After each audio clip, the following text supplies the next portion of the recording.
Let us read about a lost title petition. Okay.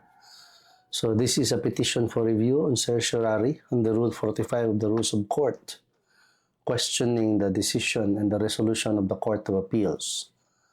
The Court of Appeals dismissed the petitioner's petition for certiorari and affirmed fully the orders of the Regional Trial Court in a certain land registration case. Facts and antecedent proceedings. The instant dispute involves two successive petitions for replacement of lost owners' duplicate transfer certificate of title. Okay? So, two petitions, successive. Same title na, dili na lain-lain nga titulo. Usa ka titulo, duha ka successive petitions.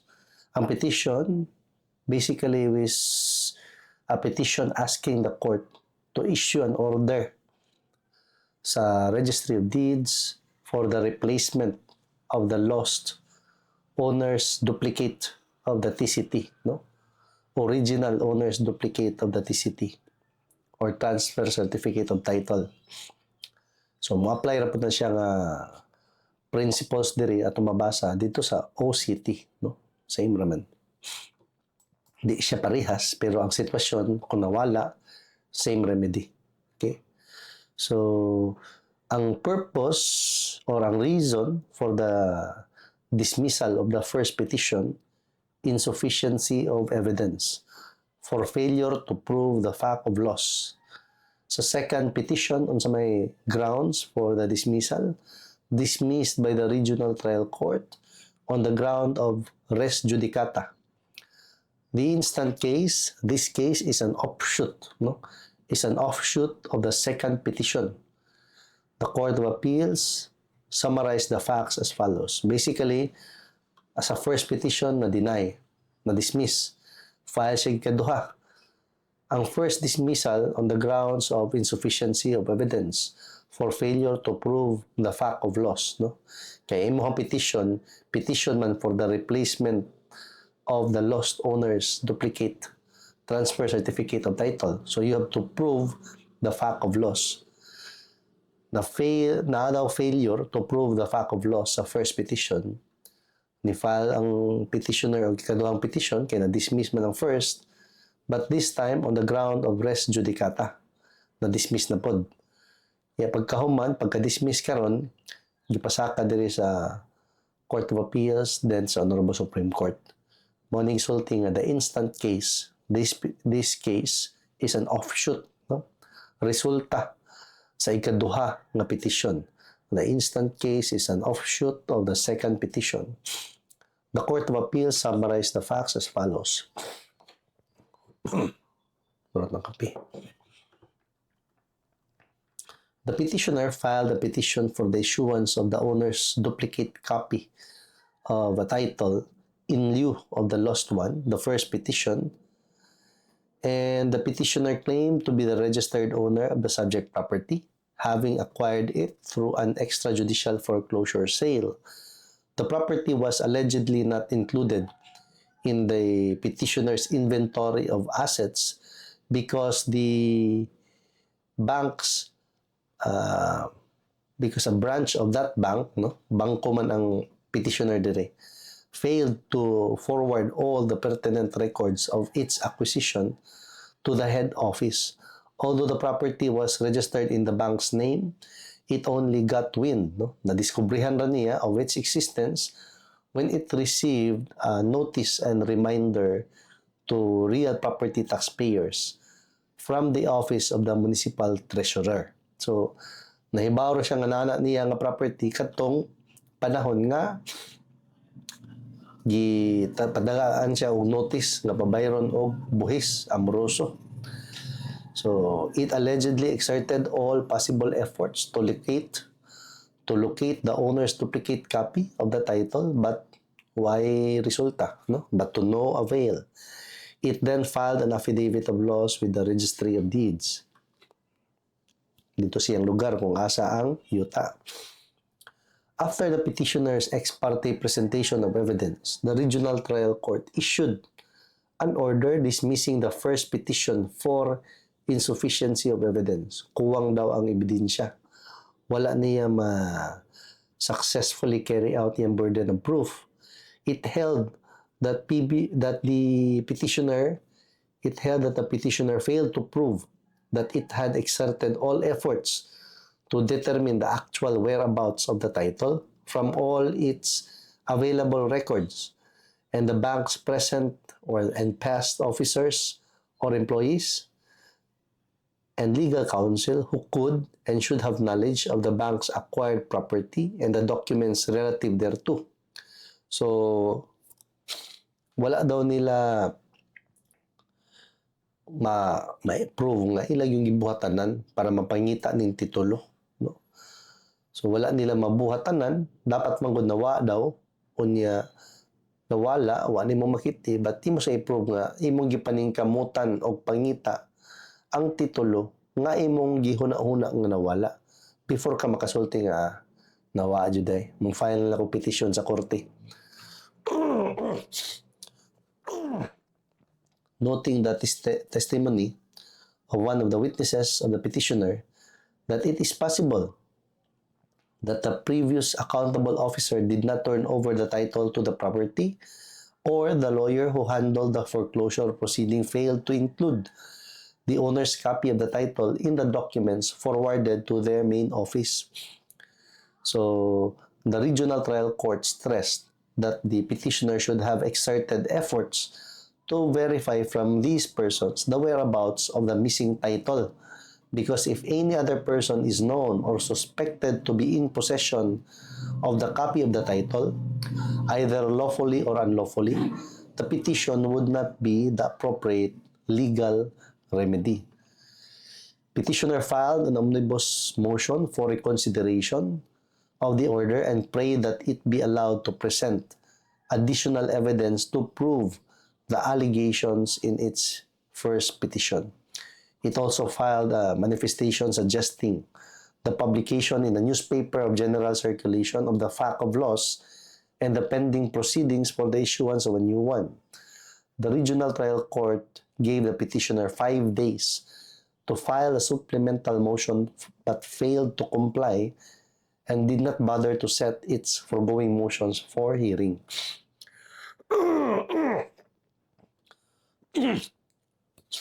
Thus, in its order, the regional trial court considered the omnibus motion for reconsideration as well as the manifestation as abandoned. So, awa na ni. Hila na ng gibiyaan. No? Kaya naman sila mo tunga. Wa na sila mo comply. Instead of filing an appeal, imbis nga mo apilar, so, na-dismiss siguro. So, pagka-dismiss, instead nga mag-file o appeal, si petitioner filed the second petition. So, the allegations in the second petition were essentially the same as that contained in the first petition. So basically, almost kaluha ang ikaduha nga petition sa first petition. Katong unang petition, wala nila tagda.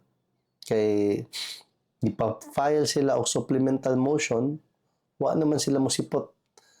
Ila siguro una-una, wala ito'y paglaom. Diri lang ta sa ikaduha, file ta balik.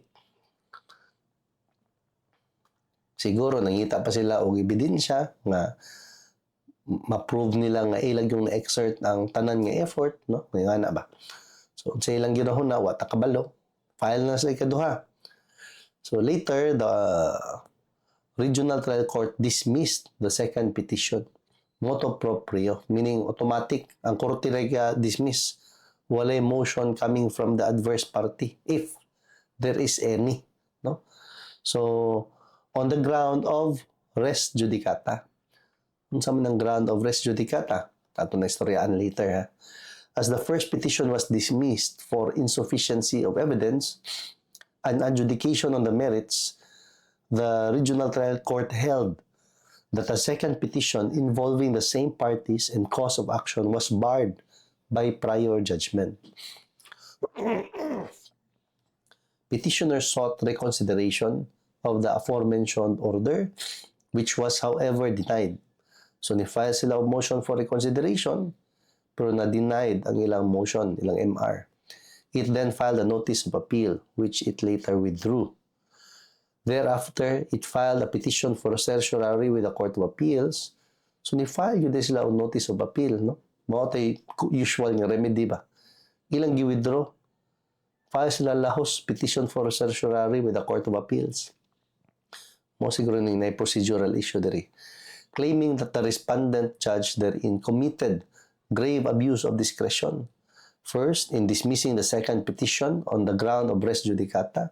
Second, in dismissing without first determining whether the evidence presented in the first petition was identical to the evidence intended to be presented in the second petition. Muna nag-file sila sa second petition karon makuha na ni mo gamay anong wa na malas lang mo comply dito sa supplemental nga motion or katong mga gipadungag sa first petition, no, mga required supplements in the first motion ay in the first petition. So nasa mga gidungag nga mga ebidensya, siguro daghan og gipang-usab sa mga evidence, same mga allegation, daghan gidungag nga ebidensya, ni file na lang sila og another petition. So the petitioner claimed that the dismissal of the first petition did not bar the filing of a second petition, for otherwise it would be forever barred from securing a replacement copy of the missing title. So basically, ilang punto, katong first nga mga petition, mura matong natagilid na, no? Kaya naay katulaging wala ma-prove na ilang gibuhat tanan para mahibaw-an kung ang titulo naara ba diha nila or naa dito sa ilang mga karaan ng mga sinaligan or naa sa ilang mga abogado, no? So, na-feel siguro nila nga tagilid na. Total. Katong nga petition, kung ma-dismiss to, dili man to with prejudice. Pwede man ta mo file balik o another petition, no? It will not bar the filing of a second petition. So instead, ngila po itong tiwason itong usa nga gatagilid na, ni-file na lang sila og second petition. Kaya in theory, kung kana day nga with prejudice to, pasabot, forever na lang ang petitioner nga walay replacement copy of the missing title. So the theory is, pwede ra jud ni siya ma-refile, no? Pwede ra mo file og separate petition considering nga murag unreasonable man pod kung wa na lang jud titulo ang kaning tag-iya sa yuta tungod kay na-dismiss iyang first petition for the issuance of a replacement title. Sakto sad, no? The Court of Appeals dismissed the petition for certiorari and held that the petitioner availed of the wrong remedy as the dismissal of the second petition on the ground of res judicata was a complete disposition and was thus reviewable via appeal. Muna ang na-notice pag-una, no? Kay ni-file sila ang notice of appeal, which is the usual remedy na. Gibira, gi-withdraw, file petition, lahos diri sa Court of Appeals, pero dili na notice of appeal pa daw sa Court of Appeals. Lahos siya petition for certiorari with the Court of Appeals. Kaya sa ka, ha? Nga, no? Nasiguro siya yung rason, no?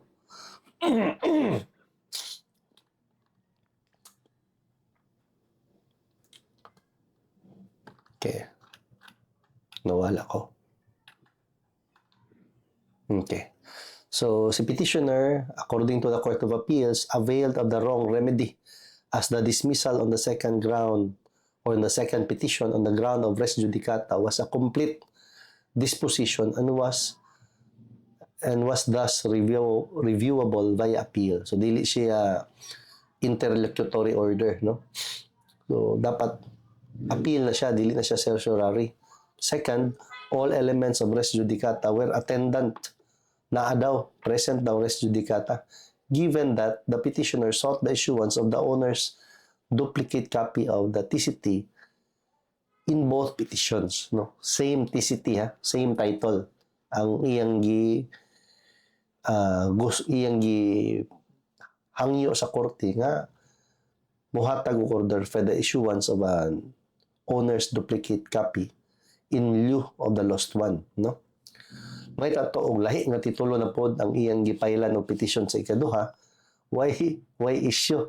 Bahalag exactly the same ang sulod sa petition, ang title number dito sa una, TCT number 12345, ang title number sa ikaduha, TCT number 23456. Maskin parehas pa ta nagsuod, parehas ang ebidensya, parehas ang allegations, why problema?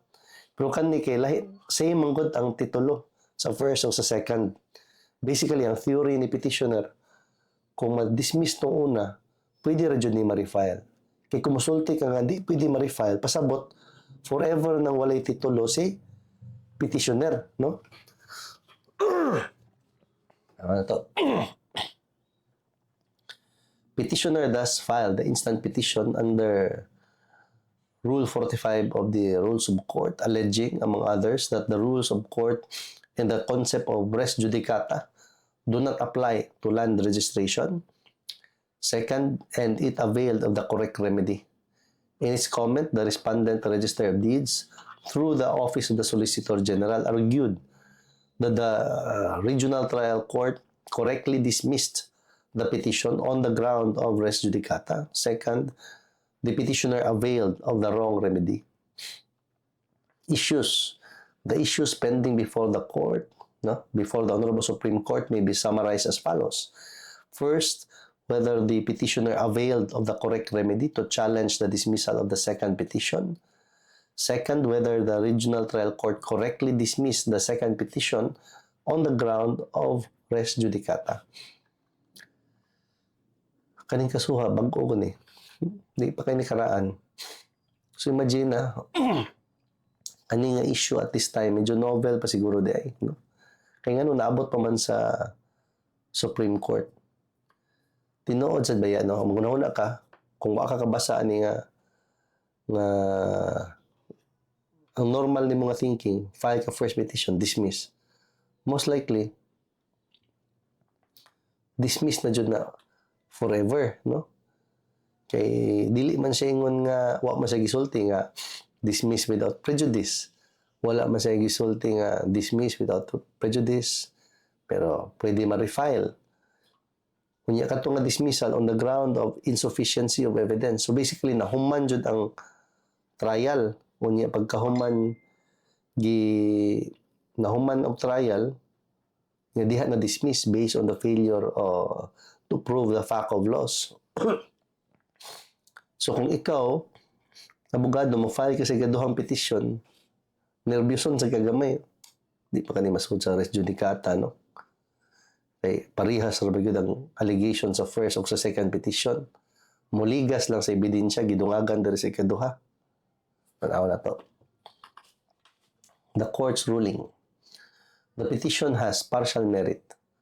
Petitioner availed of the wrong remedy when it filed a Rule 65 petition for certiorari to challenge the dismissal of the second petition on the ground of res judicata.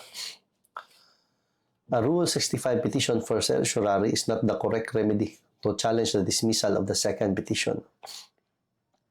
Rule 41 of the Rules of Court governs ordinary appeals from the regional trial courts. Section 1, Subject of Appeal.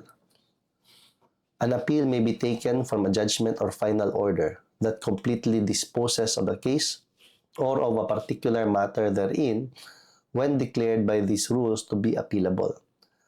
No appeal may be taken from an order denying a petition for relief or any similar motion seeking relief from judgment, an interlocutory order, an order disallowing or dismissing an appeal, an order denying a motion to set aside a judgment by consent, confession, or compromise on the ground of fraud, mistake, or duress, or on any other ground vitiating consent, an order of execution, a judgment or final order for or against one or more several parties in separate claims, counterclaims, cross-claims, and third-party complaints while the main case is pending unless the court allows an appeal therefrom. Last, an order dismissing an action without prejudice. In any of the foregoing circumstances, the aggrieved party may file an appropriate special civil action as provided in Rule 65. In another case, the court explained, an order or a judgment is deemed final when it finally disposes of a pending action so that nothing more can be done with it in the trial court. In other words, the order or judgment ends the litigation in the lower court. An order of dismissal, whether correct or not, is not a final order. Is a final order. It is not interlocutory because the proceedings are terminated. It leaves nothing more to be done by the lower court. Therefore, the remedy of the plaintiff, except when otherwise provided, is to appeal the order. Applying the foregoing, there is no question that a dismissal on the ground of res judicata is a final order that completely disposes of the case and leaves nothing more to be done in the regional trial court. Second, such dismissal does not fall within the enumeration of orders from which no appeal may be taken or may be taken. In fact, a dismissal on the ground of res judicata is expressly declared to be appealable under Rule 16, Section 1 in relation to Section 5. Section 1 grounds. Within the time for but before filing the answer to the complaint or pleading asserting a claim, a motion to dismiss may be made on any of the following grounds. F. Section 1F, that the cause of action is barred by a prior judgment or by the statute of limitations. Effect of dismissal under Section 5. Procedural issue pa subject to the right of appeal, an order granting a motion to dismiss based on paragraphs F, H, and I of Section 1 hereof shall bar the refiling of the same action or claim. Evidently, therefore, appeal and not a special civil action for certiorari was the correct remedy to challenge the dismissal of the second petition on the ground of res judicata.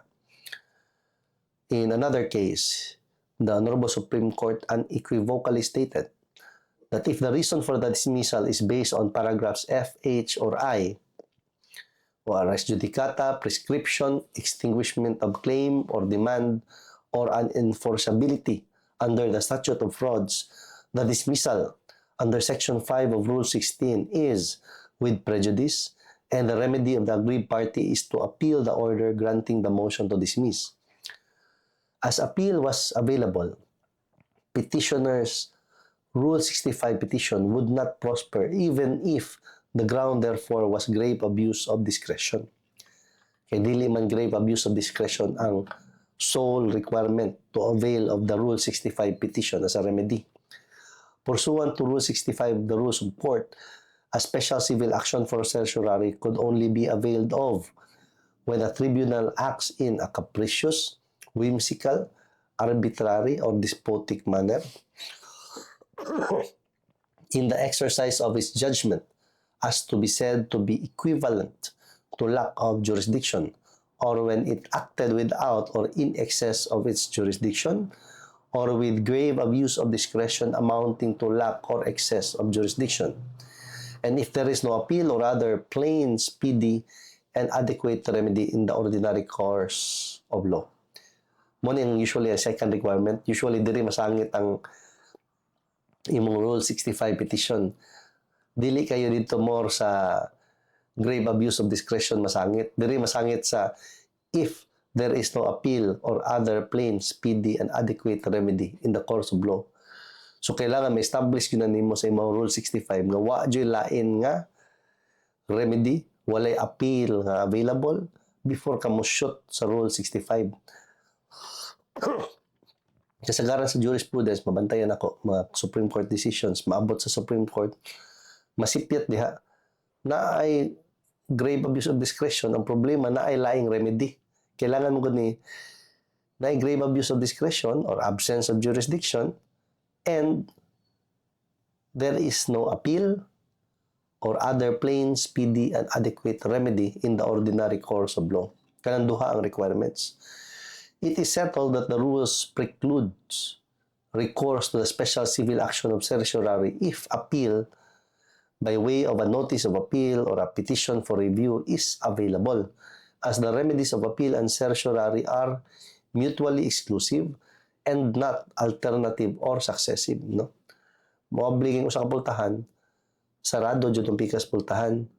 Ablihan gito nimo pikas, musirado po tong pikas nga pultahan. Petitioner admitted as much when it filed an ordinary appeal but subsequently withdrew the same. In view of the foregoing, the Court of Appeals cannot be faulted for having dismissed the petition for certiorari. The bank's contention or the petitioner's contention that a Rule 65 petition was proper as the order dismissing the second petition was void for lack of due process is untenable. Rule 9, Section 1 of the Rules of Court expressly allows the motu proprio dismissal of cases on the ground, among others, res judicata. So, pwede ni siya, masking walay motion coming from the other party. The court on its own is empowered to dismiss cases on the ground of res judicata. Section 1, Defenses and Objections Not Pleaded. Defenses and objections not pleaded either in a motion to dismiss or in the answer are deemed waived. However, when it appears from the pleadings or the evidence on record that the court has no jurisdiction over the subject matter, that there is another action pending between the same parties for the same cause, or that the action is barred by a prior judgment or by statute of limitations, the court shall dismiss the claim. No? So, pwede siya motu proprio. Siya mo dismiss. In another case, the Honorable Supreme Court explained, the motu proprio dismissal of a case was traditionally limited to instances when the court clearly had no jurisdiction over the subject matter and when the plaintiff did not appear during trial, failed to prosecute his action for an unreasonable length of time, or neglected to comply with the rules or with any order of the court. Outside of these instances, any motu proprio dismissal would amount to a violation of the right of the plaintiff to be heard, except for qualifying and expanding Section 2, Rule 9, and Section 3, Rule 17 of the Rules of Court, the amendatory 1997 Rules of Procedure, Rules of Civil Procedure brought about no radical change. Under the new rules, a court may motu proprio dismiss a claim when it appears from the pleadings or evidence on record that it has no jurisdiction over the subject matter, when there is another case of action, when there is another cause of action pending between the same parties for the same cause, or where the action is barred by a prior judgment or by statute of limitations. Nevertheless, in the interest of substantial justice, the court finds it proper to relax the technical rules of procedure if only to resolve the novel issue presented before the court. Oh, novel issue. Ano nga decision? 2020. Na-dismiss sa Court of Appeals 2015. Ano sa mga na-dismiss? Oh, gi-file siya first petition 2011. Karon ba yun inaabot ng isyuhan no nga 2011 2020 na desisyonan sa Honorable Supreme Court. Duha ka petition na dismiss ang una on the ground of failure to prove the fact of loss or insufficiency of evidence. Second petition, gidismiss on the ground of res judicata. Kaya instead of iya tong i-appealar ang iyang first petition nga na-dismiss, ni-file man siya og second petition na lang. No? So, tanaw na to. Nanata sa exciting part. Kay sa iyo pang remedy. Kay gi-file mo niya notice of appeal, iyang i-withdraw. Pagka man yung withdraw, file siya petition for certiorari under Rule 65. Ang problema sa certiorari, duha mo requirement. Usually sa second ka masangit. There must be grave abuse of discretion amounting to lack of jurisdiction. Unya, or completely absent no ang jurisdiction. But na yung second requirement, there must be no appeal or no other plain and speedy remedy. So, nasipyat siya sa procedure, pagsaka, i-anticipate siguro niya nga, since novel man ang issue, i-relax ra ni ang procedural issue. Pero, mara gyapon, no? Yagi mo siya gyapon sa Court of Appeals. May tatong nilaho siya sa Supreme Court. So, iyan ang giusab ang remedy. Imbis nga notice of appeal, gihimo niya ang petition for certiorari under Rule 65. Instead of notice of appeal to the Court of Appeals, iyang giilisan og Rule 65 to the Court of Appeals. Notice of appeal is, kung ako masayop, Rule 41. Padung siya sa Court of Appeals. Iyang gi-withdraw. Giilisan niya Rule 65, petition for certiorari. Pero Court of Appeals gyapon. Anyway, so, ingon ng court, Honorable Supreme Court, sayop to nga remedy. Dapat Rule 41, notice of appeal. Okay? Pero, maskin sayop to, in the interest of substantial justice, the Honorable Supreme Court finds it proper. Siya aangay na lang nato ni nga tukion kay first time para ba ni naabot nga issue. So, ato ning tubagon para ang mga abogado nga kasunod mag-guided sa decision, no? Kay madesisyon na naman nga issue. Panahon na to unsa na ang unod, no? Mao man ni ang importante nga part. A registered owner who fails to prove the loss or destruction of his or her owner's duplicate certificate of title may not be barred from refiling a new petition to replace the same.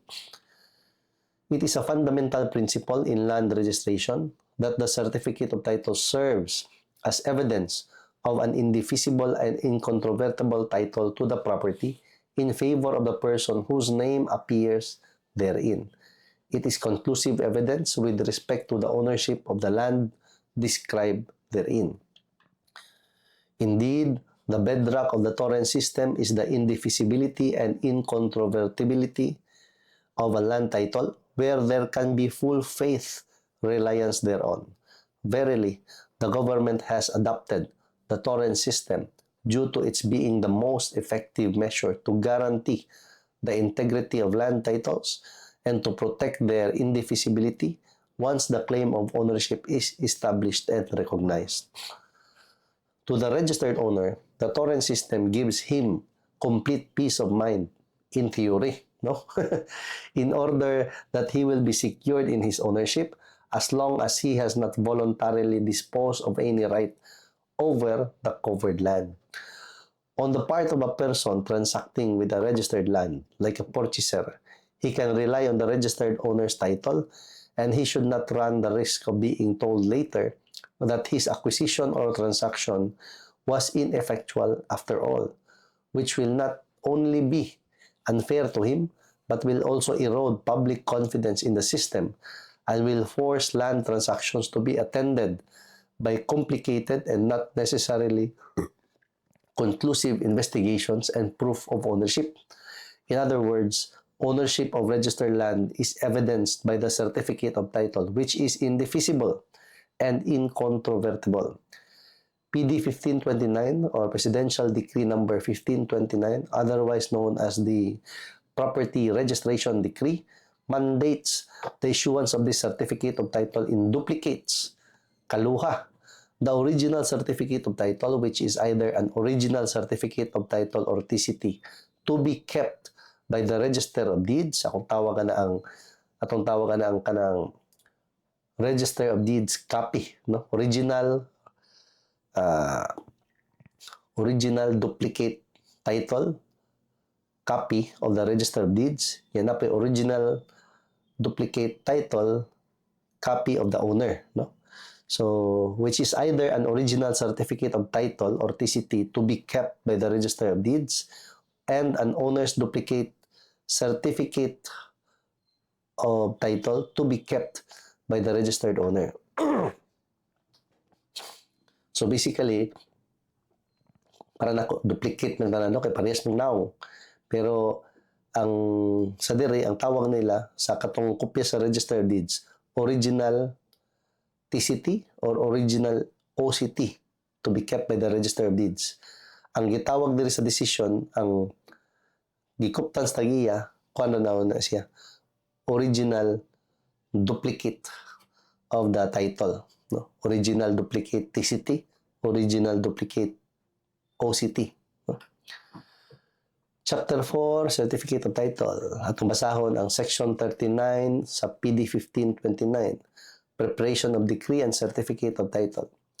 After the judgment directing the registration of title to land has become final, the court shall, within 15 days from entry of judgment, issue an order directing the commissioner to issue the corresponding decree of registration and certificate of title. The clerk of court shall send, within 15 days from entry of judgment, certified copies of the judgment and of the order of the court directing the commissioner to issue the corresponding decree of registration and certificate of title, and a certificate stating that the decision has not been amended, reconsidered, or appealed, and has become final.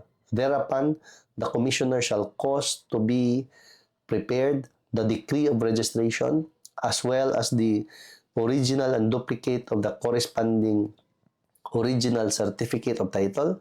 The original certificate of title shall be a true copy of the decree of registration. The decree of registration shall be signed by the commissioner, entered and filed in the Land Registration Commission.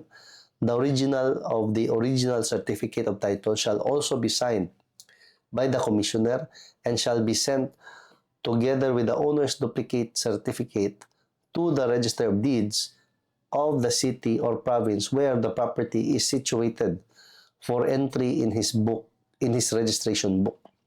Section 40. Entry of original certificate of title. Upon receipt by the Register of Deeds of the original and duplicate copies of the original certificate of title,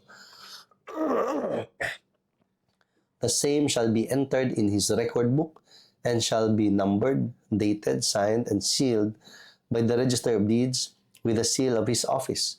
Murag notaryuhan ba? Na murag notarial book.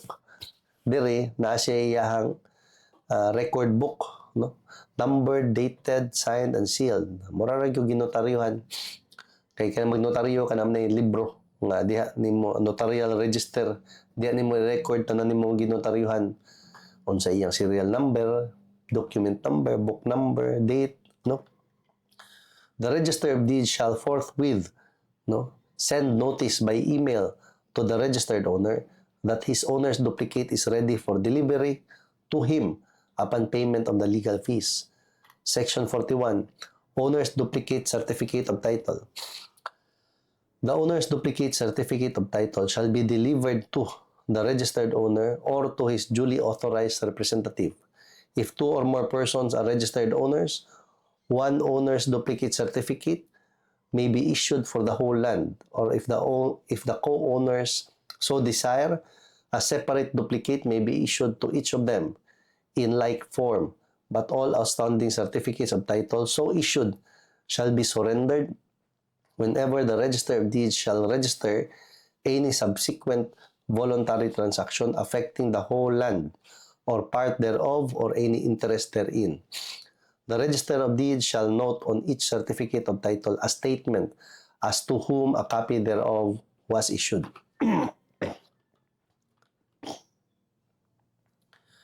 Registration books. The original copy of the original certificate of title shall be filed in the Registry of Deeds. The same shall be bound in consecutive order together with similar certificates of title and shall constitute the registration book for titled properties. Section 43. Transfer certificate of title. Kasapid mang nila.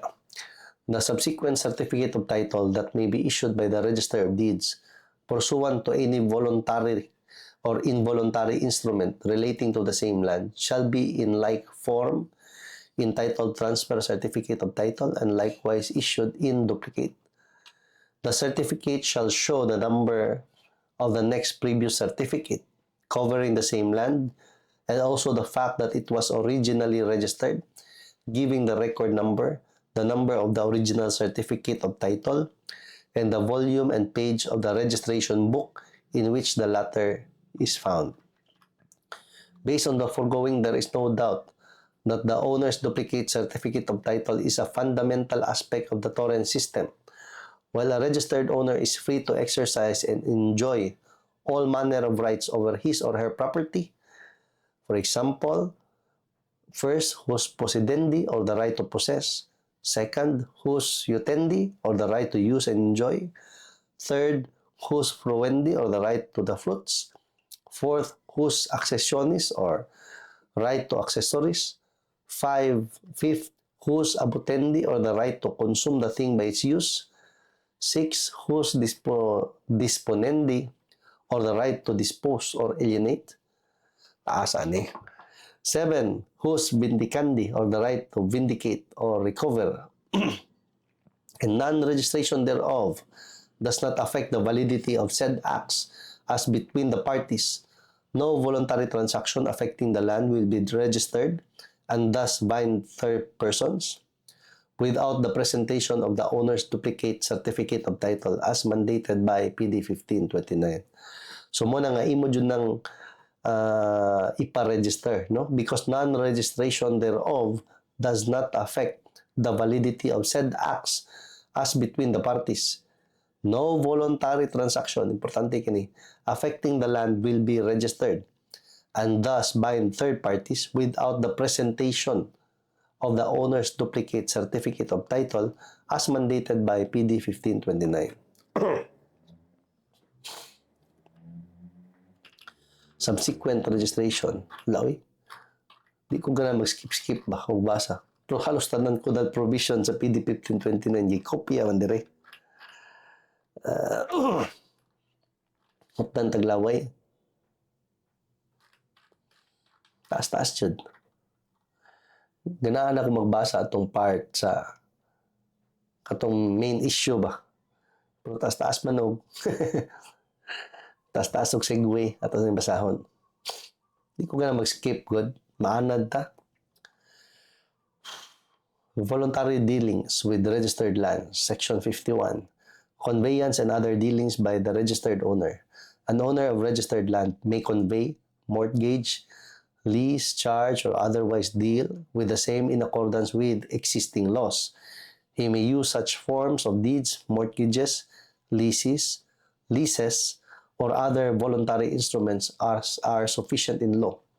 But no deed, mortgage, lease, or other voluntary instrument, except a will purporting to convey or affect registered land, shall take effect as a conveyance or bind the land, but shall operate only as a contract between the parties and as evidence of authority to the registered deeds to make registration.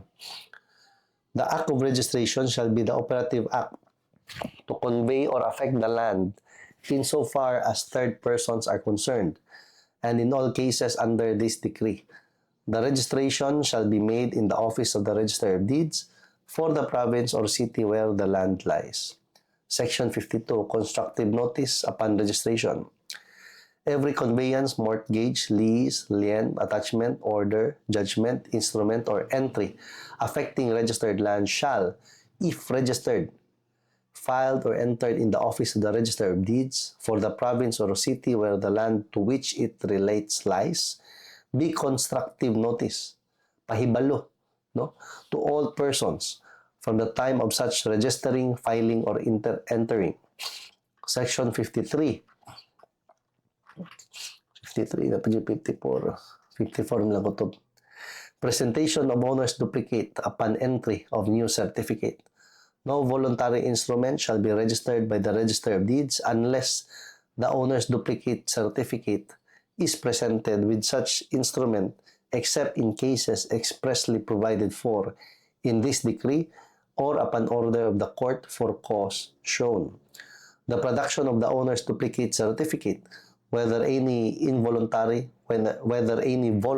instrument, dili involuntary ha, is presented for registration shall be conclusive authority from the registered owner to the Register of Deeds to enter a new certificate or to make a memorandum of registration in accordance with such instrument, and the new certificate or memorandum shall be binding upon the registered owner and upon all persons claiming under him in favor of every purchaser for value and in good faith. In all cases of registration procured by fraud, the owner may pursue all his legal and equitable remedies against the parties to such fraud without prejudice, however, to the rights of any innocent holder for value of a certificate of title. After the entry of the decree of registration on the original petition or application, any subsequent registration procured by the presentation of a forged duplicate certificate of title or a forged deed or other instrument shall be null and void. Section 54. Dealings less than ownership, how registered. No new certificate shall be entered or issued pursuant to any instrument which does not divest the ownership or title from the owner or from the transferee of the registered owners. All interests in registered land less than ownership shall be registered by filing with the Register of Deeds the instrument which creates or transfers or claims such interests, and by a brief memorandum thereof made by the Register of Deeds upon the certificate of title. I-annotate ra. Ilista ra dito. Dili cancel ang existing title. Pero himuon siya nga lista ba? Marag lista dito mga encumbrance. Signed by him. A similar memorandum shall also be made on the owner's duplicate.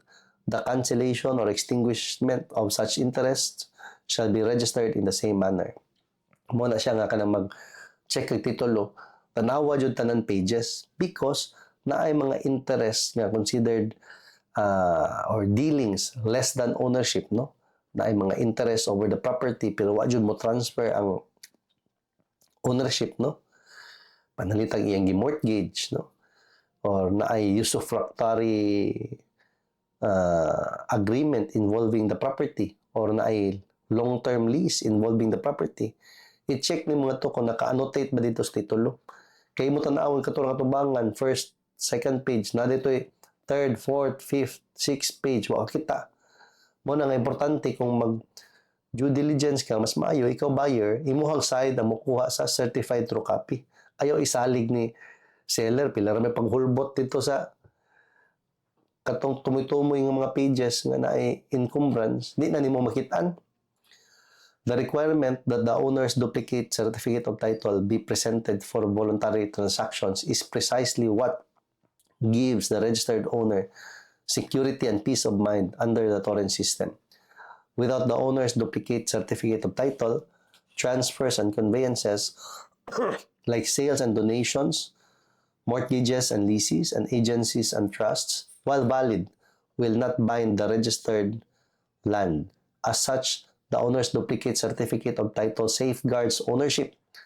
At the same time, the owner's duplicate certificate of title is also crucial to the full and effective exercise of ownership rights over registered land. However, a registered owner has a substantive right to own and possess the owner's duplicate certificate of title and to replace the same in case of loss or destruction.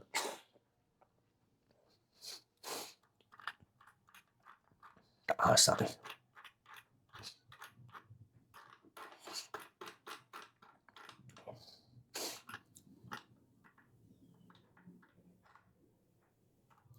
In view of the foregoing, the court finds that the petitioner, as the undisputed registered owner of the land covered by the title on file with the Register of Deeds, cannot be barred by res judicata from filing a second petition to replace its owner's duplicate certificate of title in case of loss or destruction of the original duplicate.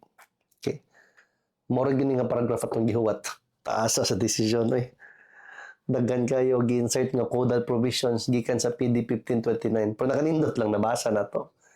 Ma-refresh ta sa exact codal provision sa balaod. Pero taasa. Napadyod. Basically, akong basahon yung importante kani nga paragraph.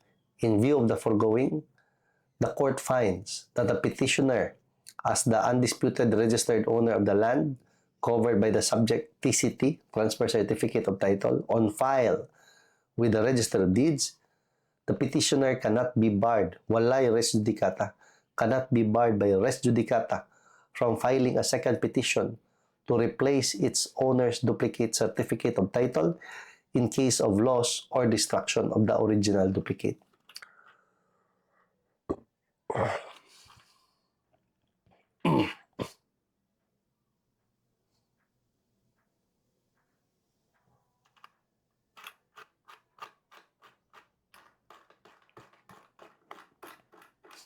Scroll up, scroll down, taas kayo.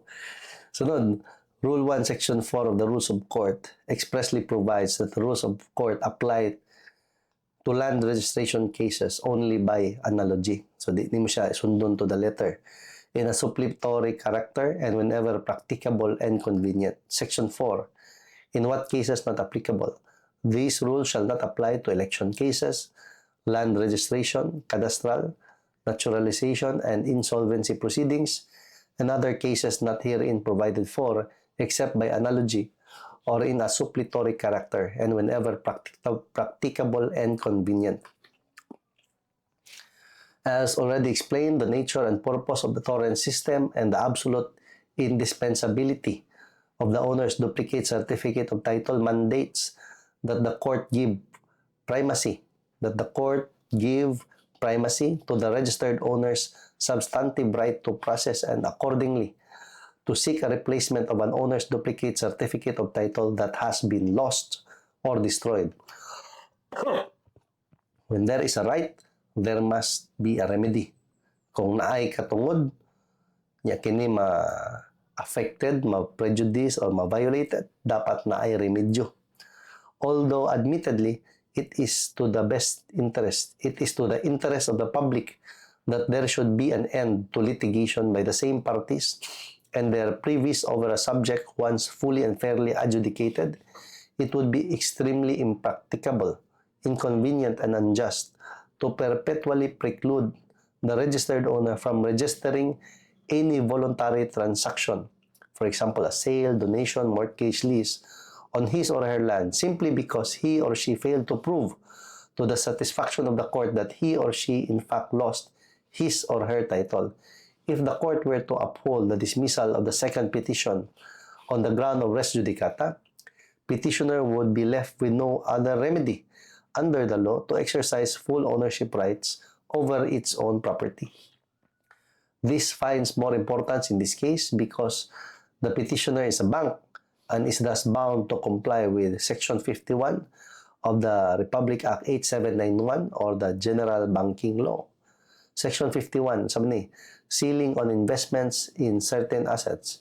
Any bank may acquire real estate as shall be necessary for its own use in the conduct of its business, provided, however, that the total investment in such real estate and improvements thereof, including bank equipment, shall not exceed 50% of combined capital accounts, provided further that the equity investment of a bank in another corporation engaged primarily in real estate shall be considered as part of the bank's total investment in real estate unless otherwise provided by the Monetary Board.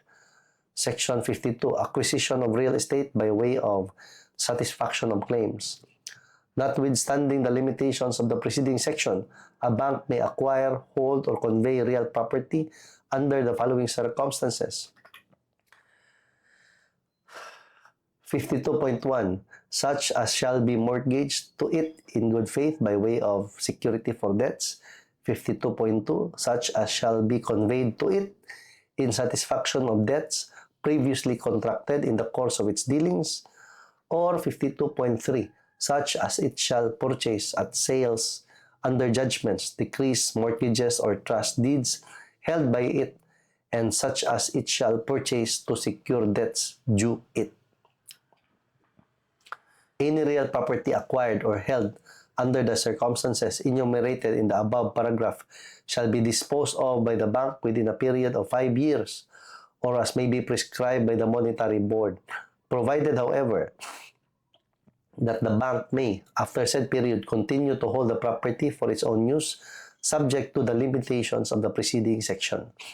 In other words, sustaining the dismissal and upholding the applicability of res judicata in the instant case would not only perpetually prevent the bank petitioner from registering any voluntary transaction over the parcel of land, but also perpetually prevent it from complying with its obligations under the general banking law. This interpretation is absurd. Res judicata has been defined as a matter adjudged, a thing judicially acted upon and decided, a thing or matter settled by judgment. Res judicata lays the rule that an existing final judgment or decree rendered on the merits and without fraud or collusion by a court of competent jurisdiction upon any other matter within its jurisdiction is conclusive of the rights of the parties or their privies. Rights of the parties or their privies, no? Kanang mga tao nga nahibalo sa transaction or kaning, for example, ako, seller. Akong na-inherit sa imong heir. So, masuod siya nga to, di siya party, pero privy siya. In all other actions or suits in the same or any other judicial tribunal of concurrent jurisdiction on the points and matters in issue in the first suit, no? Kaya di na pwede nga gakaso na ko ron si Pedro ug si Juan. Pagkahuman, napildi si Pedro. Namatay man si Pedro, na po heirs. So, different na ang parties, di ba? Ang heredero na ni Pedro, kay namatay man si Pedro, versus Juan, alangan man sa doon kang heirs ni Pedro, kay namatay na si Pedro, mo file na po doon exactly the same case against Juan. Res judicata na to, maskin dili exactly the same parties. As in proceedings for the reconstitution of original certificates of title, however, proceedings for the replacement of owner's duplicate certificates of the title only involve the reissuance of a new owner's duplicate certificate of title lost or destroyed in its original form and condition. It does not pass upon the ownership of the land covered by the lost or destroyed title. Strictly speaking, therefore, there is no conclusive adjudication of rights between adversarial parties in a proceeding for the replacement of a lost or destroyed owner's duplicate certificate of title. Section 109 of PD 1529 pertinently it provides. Section 109, notice and replacement of lost duplicate certificate. In case of loss or theft of an owner's duplicate certificate of title, clue taasa dyan.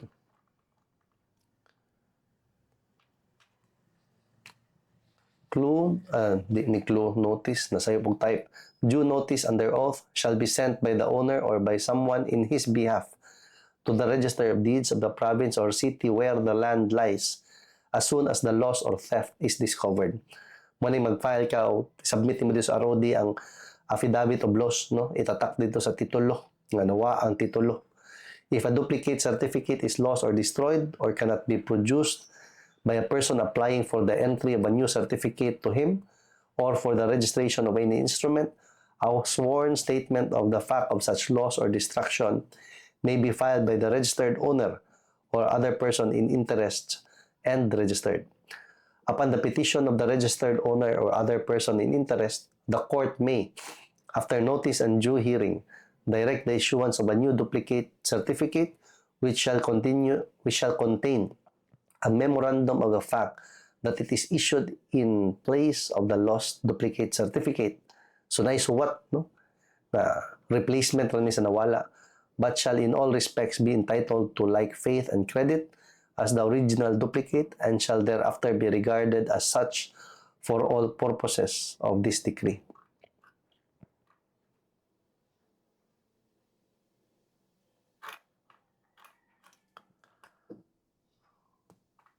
So, wherefore the petition is granted, Court of Appeals decision and resolution are hereby set aside.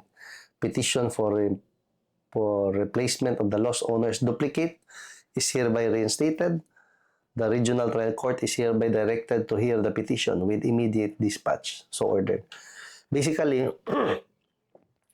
nakadaog diri si petitioner only nga walay res judicata sa katurang nga issue. Pagka-decide nga walay res judicata, gibalik dito sa Regional Trial Court, padayon pa to ilang proceedings for the presentation of evidence to prove the fact of loss. Dili pa niingon nga pagkahuman na ning desisyon sa Supreme Court, mugawas na ilang titulo. Dili. Nag-abot lang diri sa Supreme Court para madesisyonan whether naabay res judicata, which is a basis for the motu proprio dismissal by the court, or wala. Since na-desisyonan nga wala, gibalik na nato from the Honorable Supreme Court to the Regional Trial Court o gisugo si Regional Trial Court to proceed, no? To proceed to hear the petition with immediate dispatch. So papadayunon to petition for the issuance of new owner's duplicate title in lieu of the lost one to replace the lost copy. Unya mo padayon pa sila dito. Whether ma-prove nila dito ang fact of loss or dili, o matakabaw. Wala na diri. Ang gilalisan diri whether naabay res judicata or wala. No? Nilukso jud ko guys kaya na ko ilakaw. Na pa ko'y meeting. Ako na lang yung gipotol ang decision. Total gabaw naman ta nga why res judicata. Ato lang yan yung balikon sa sunod nga video. Ha? Bye.